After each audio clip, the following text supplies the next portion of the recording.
name is John Green, and welcome to the first ever Crash Course Bible. Now, with each new class we add, first we discuss the question, why? Why do we study the Bible? Why do people go door to door and do soapbox preaching about this book? What? Mr. Green, why are we even taking this class? Why are you boring us with all these dumb questions? You know, it may look like that me from the past, but these questions are actually asked all the time. The most common question that's asked is, why does a good God allow so much pain and suffering? Now, obviously, there's no one response to this question, for BibleGateway.com says that we do not have God's mind, or His eyes, or His power in general, but we will do the best we can to answer that question today.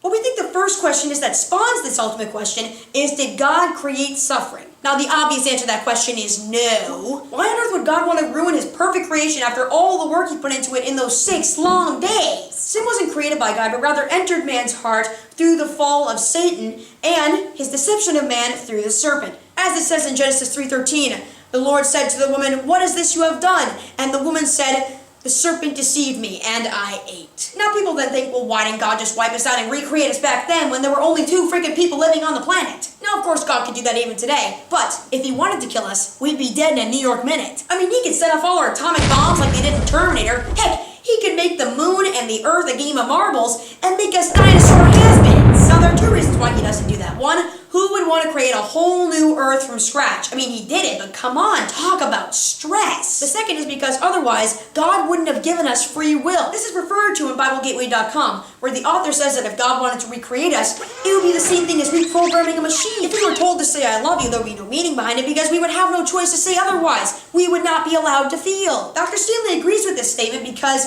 suffering comes with the freedom to choose, and now that we have the ability to know good and evil, thanks Adam and Eve, we have the ability to have our emotions cloud our judgment, and this can make us make the wrong choice. This applies to something as small as lying about your homework, or something as big as Mr. Bushy Mustache starting the Holocaust. TheGospelCoalition.org says that God can use suffering as a message to people to say, we need God in our lives. To understand the purpose of suffering more, let's go to the thought bubble.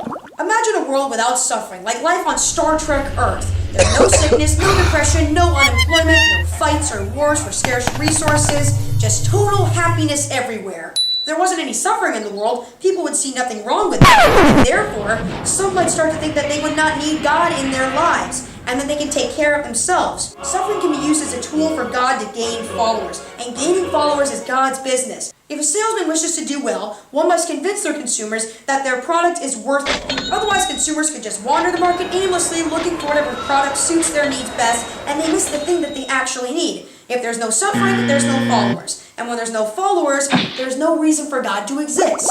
Thanks, Thought Bubble. Now, if suffering must exist, does that mean that God purposely uses suffering for evil? Absolutely not. That is, unless, wait for it, you're the Mongols.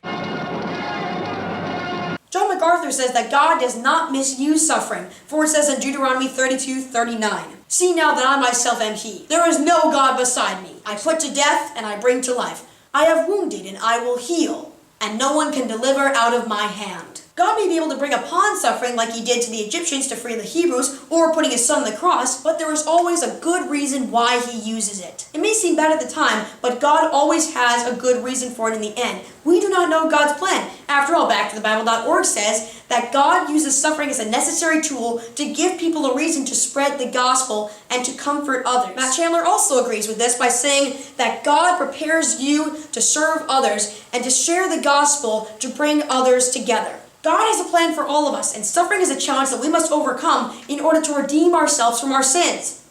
Okay, Stan, I know it's you. Stop with the bird cliches. You've had your fun. For it says in 1 Corinthians 13:12, "For now we see a reflection as in a mirror. Then we shall see face to face. Now I know in part, then I shall know fully, even as I am fully known." This passage describes to us that we do not understand why there is suffering in the world because we do not see the full picture. For God has a plan for each and every one of us. And when we meet God, we will understand Him and love Him fully. Until then, we can only love through faith. Thanks for watching. I'll see you next week. Crash Course is produced and directed by Nikki. Our scoop supervisor is Lily Butler. Our editor is Stuart Allan. And our graphics team is Thought Bubble. If you have any questions about this video, you can ask us in comments, or you can look at our sources for further viewing and studying. Thank you so much for watching, and as we say in my hometown, don't forget to be awesome.